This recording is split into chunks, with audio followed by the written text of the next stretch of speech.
या ग्रोसरी का सामान आता था, उसके साथ में भी जो पैड का पैकेट आता था वो घर आते ही गायब हो जाता जब था। मुझे पैड लेना होता था तब जो शॉपकीपर्स थे वो उसे पेपर में रैप करते थे, फिर एक ब्लैक पॉलिथीन में डाल के देते थे। ना उन्होंने कभी कुछ बोला, ना मैंने कभी पूछा, बट एक बात बहुत क्लियर थी कि ये चीज को छुपा के रखना है। मेरे साथ में एक लाइन जुड़ गई है कि हाँ, माँ बहन बेटियों की रक्षा मैं करता हूँ, लड़का हूँ बैग में पैड रखता हूँ। मैं जब स्कूल में हुआ करती थी उस वक्त पे जब मुझे पैड लेना होता था तब जो शॉपकीपर्स थे वो उसे पेपर में रैप करते थे, फिर एक ब्लैक पॉलिथीन में डाल के देते थे।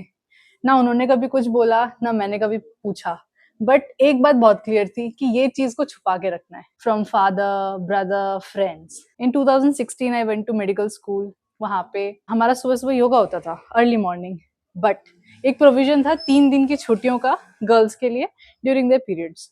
उस वक्त क्या होता था, 100 बच्चे हॉल में बैठे होते थे योगा के, and then when my name was called, my friends will say she's only because of periods.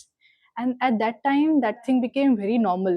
And उसके बाद और अच्छी बात क्या थी कि फ्रेंड्स जो थे वो अच्छे से ट्रीट करते थे, they used to offer seat in the bus, class में परेशान नहीं करते थे।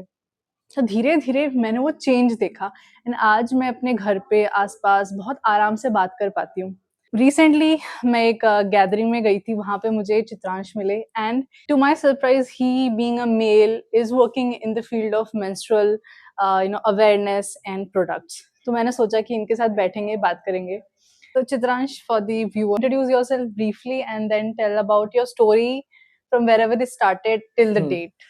Okay, so hi, my name is Chitransh and I was a IT guy. At that time I was in Bareilly. तो मेरे घर से लेके मेरे कॉलेज के बीच में स्लम्स थे, लाइक 11-12 स्लम्स जो बने हुए थे। They are basically by profession they are iron smith, जो लोहे में धार और ये सब लोहे का काम करते हैं। तो मैं गया था अपने घर के जो चाकू वगैरह होते हैं उसमें धार लगाने, मतलब बहुत ही एक नॉर्मल फैमिलीज वाली ये सब चीजें हैं। तो मैं चाकू में धार लगवाने के लिए गया हुआ था और आई फाउंड कि उसके जो मेल पर्सन था, उसकी 4 लड़कियां थी, उसकी वाइफ थी, वो प्रेग्नेंट थी एंड उसका एक बेटा था। तो सिनेरियो देख के ये तो समझ में आ रहा था कि कहीं न कहीं ये भी वही वाली सोच है कि एक बेटा होना चाहिए, एक बेटा होना चाहिए। तो बहुत सारे उसी एक चीज़ को देख कर के क्वेश्चन आए दिमाग में कि जब ये फैमिली प्लानिंग नहीं कर रहे हैं, तो ये हेल्थ के लिए क्या ध्यान रखेंगे, और जब हेल्थ के लिए नहीं सोच रहे तो पढ़ाई के लिए क्या सोचेंगे? बहुत सारे क्वेश्चन्स थे। वहाँ से मैं चला तो गया लेकिन बहुत सारे क्वेश्चंस दिमाग में बैठे हुए थे कि ये हेल्थ के लिए क्या सोचते होंगे? गवर्नमेंट फ्री इंजेक्शंस और फ्री इनके जो वैक्सीन्स होती हैं वो दे रही है बच्चों के लिए, बट ये उसको भी इम्पोर्टेंस नहीं समझ रहे हैं, मतलब फ्री वाली चीज़ को भी आप नहीं समझ रहे हैं। तो सोचो जो ज़रूरी है, जिसके लिए पैसे खर्च होने हैं उसके लिए कितना सोचेंगे? वी आर इन 2025, तो बहुत लोग हैं जो मेंसेस पे बात कर रहे हैं, बहुत लोग हैं जो डिस्ट्रीब्यूशन कर रहे हैं सैनिटरी नैपकिन्स का या जो मेंस्ट्रुअल हाइजीन प्रोडक्ट्स हैं। बट 2018 में मैं बताऊँ, कपड़े और खाना बहुत ईज़ी था लोगों को देना, बट कोई पीरियड्स पे बात नहीं करना चाहता, ना कोई डिस्ट्रीब्यूट करना चाहता था। तो आया मेरे को ये चीज़ कि ठीक है, मैं इस पे इन लोगों को कुछ हेल्प करूँगा, बट इंस्टेंटली मैं नहीं कर सकता था एज़ अ मेल पर्सन। तो मेरी एक फ्रेंड थी मेधावी, आना, और मेरा भाई उत्कर्ष। उनसे मैंने बात करी कि यार ऐसा-ऐसा है और मैं सोच रहा हूँ इन लोगों को हम लोग इनके हेल्थ पे वर्क करें। जो गवर्नमेंट हॉस्पिटल है वहाँ का बताएँ कि आप अपने वैक्सीनेशंस ले सकते हो। प्लस इनको मेंस्ट्रुएशंस पे ही मेन मतलब उस पे वर्क करते हैं। इनको एटलीस्ट ज़्यादा लोग नहीं है। अगर एक फैमिली में मैं कहता हूँ अगर 12 साल की भी जो सबसे बड़ी लड़की 12 साल की वो हो गई और उसकी मम्मी हो गई, तो 2 लोगों को इस घर में देना है। आइडेंटिफ़ाई करेंगे टोटल कितने लोग हैं, मैक्सिमम 10 से 15 लोग भी अगर हम लोगों को देने हो, तो मैं अपने पास से इतने मतलब सेव करके मैं इनको दे सकता हूँ। तो मैंने कहा कि ठीक है, हम लोग आपस में पॉकेट मनी अपना या जो भी सेविंग्स है उनको कलेक्ट करेंगे और इनको हम लोग डोनेट करेंगे। अब डोनेट करेंगे, मैंने अपनी लाइफ़ का पहली बार पैड खरीदा जा कर के, तो जो शॉपकीपर था वो मेरे से पूछ रहा था कि कौन-सा वाला चाहिए, कौन-सा साइज़ का चाहिए? अच्छा, मैं लेने गया था, मैंने अपने फ्रेंड से भी नहीं उस समय पूछा था, कौन-सा चाहिए ये मुझे पता था, एक ही चाहिए, साइज़ का मुझे नहीं पता था।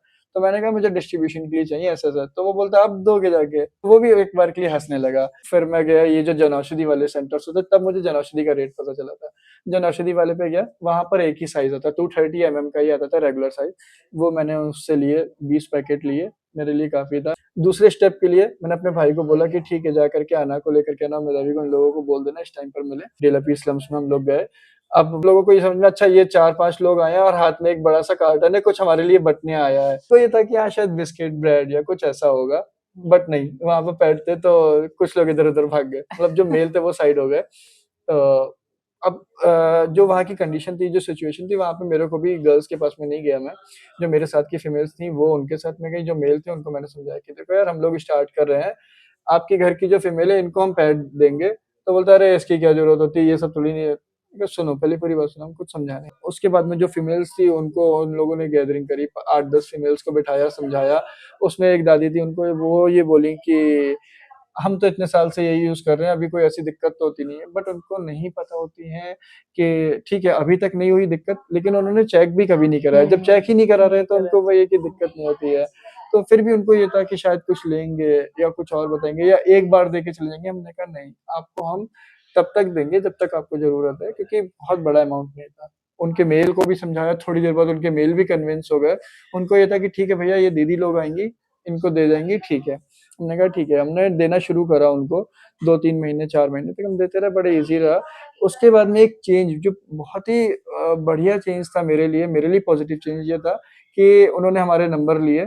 बाहर जाके खरीदते हो नहीं खरीदते हो वो बात अलग है, बट उन्होंने हमसे डिमांड करना शुरू करा। वो मेरे को बोलते थे कि भैया आप ही आकर के दे जाओ अगर दीदी नहीं है। मैंने या मेरे भाई ने भी उनको जाके देना शुरू करा। फिर हमने सोचा कि जो मेडिकल स्टोर्स हैं नियर बाय, उनको हम पेट बैंक सेंटर बनाएँ। हमने कुछ बैनर्स अपने सेट करे, हमने उनको बोला कि अगर कई बार हमारा टीम का कोई भी नहीं भी आ पाता है, आप ये वाला जहाँ बैनर देखोगे, आपको फ्री में मिलेगा, वो पैसे हमसे ले लेंगे। तो कुछ शॉपकीपर्स बहुत हेल्पफुल थे, एक जनता मेडिकल और कुछ और भी मेडिकल स्टोर्स थे, जहाँ पर उन्होंने हमारे बैनर्स लगाए। हमने करीबन 6 या 7 बैनर्स ऐसे लगाए थे, 1-2 ब्यूटी पार्लर पे भी लगाए थे क्योंकि वहाँ पर वो बहुत ईज़िली जा इजीली करके मिल बात जाता कर है, सकते हाँ। हैं या ले सकते हैं। 1-2 जनरल स्टोर भी टारगेट करे थे। लेकिन फिर भी ये दिक्कत हो रही थी कि अब हम किसको दें? जब फ्री लिखा हुआ देखते हैं ना तो चाहे वो स्लम्स वाला हो, चाहे वो एजुकेटेड हो, चाहे वो हाई सब सोसाइटी, सही। वो जाकर के ज़रूर पूछते थे कि फ्री वाला है तो हमें भी दो। तो हमने फिर पेट बैंक पासबुक बनाई, मतलब मैंने एक फॉर्मेट बनाया जिसमें मंथ लिखे होते थे और आगे उनका डिटेल होता था। तो वो जब वो कार्ड लेके जाते थे तब वो फ्री वाला मिलता था। तो धीरे-धीरे करके बहुत सारे चेंजेज़ आए कि हाँ, हुँ, इनको फ्री मिलना है तो वो कैसे मिले? हुँ, उसके बाद भी ये था कि कहीं वो उसको मिल रहा है तो उसको कहीं आगे सेल तो नहीं कर दे रहे हैं। क्योंकि जब आपको फ्री मिल रहा है, ये इम्पोर्टेंस उनके लिए फिर भी उनके लिए चलिए जिनको हमने फर्स्ट दिया उनको समझ में आई इम्पोर्टेंस।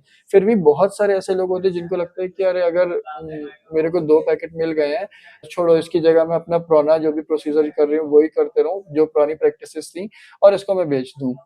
तो हमने खैर पैकेट को ऊपर से कट करके देना शुरू करा क्योंकि एक बार अगर सैनिटरी नैपकिन का पैकेट कटा हुआ है, भले ही वो पैड अनयूज़्ड है, तो वो कोई भी दुकान वाला वापस नहीं लेगा। हुँ, तो वहाँ पर एक पॉज़िटिव इम्पैक्ट ये आया कि लोगों ने कहीं भी देना या बेचना नहीं शुरू करा या कहीं और नहीं दिया, वो खुद के यूज़ के लिए था, वो उन्होंने ही यूज़ करा। तो बहुत सारे पॉज़िटिव रिस्पॉन्सेज़ भी थे पब्लिक की साइड से और पेड बैंक के मैं हीरो हमेशा बोलता हूँ मेरे बेनिफिशियरीज़। अगर वो नहीं लेते मेरे से या वो एक एक्सेप्ट नहीं करते हमें, तो शायद आज जिस स्टेज तक पेट बैंक पहुँचा है, वो नहीं पहुँच पाता। तो एक एनजीओ है पैड बैंक।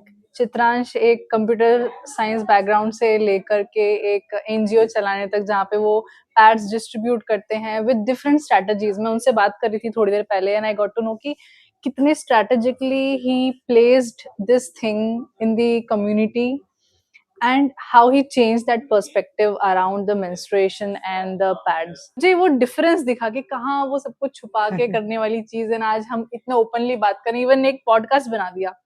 तो मैं इतना दूर आ पाई, but not every girl is privileged कि उनको हाँ। ऐसे लोग मिल जाते हैं या उनकी लाइफ कोर्स ऐसी हो जाती है कि उनको रियलाइज हो जाती है चीजें या उन्हें कोई बता पाता है। अगर आप चाहते हो कि आपकी बेटी, आपकी दोस्त, आपकी वाइफ, गर्लफ्रेंड थोड़ा सा इजी फील कर पाए अपने बॉडी के बारे में, अपनी नेचुरल प्रोसेस के बारे में, then I and Chitransh we urge you that share this video with them.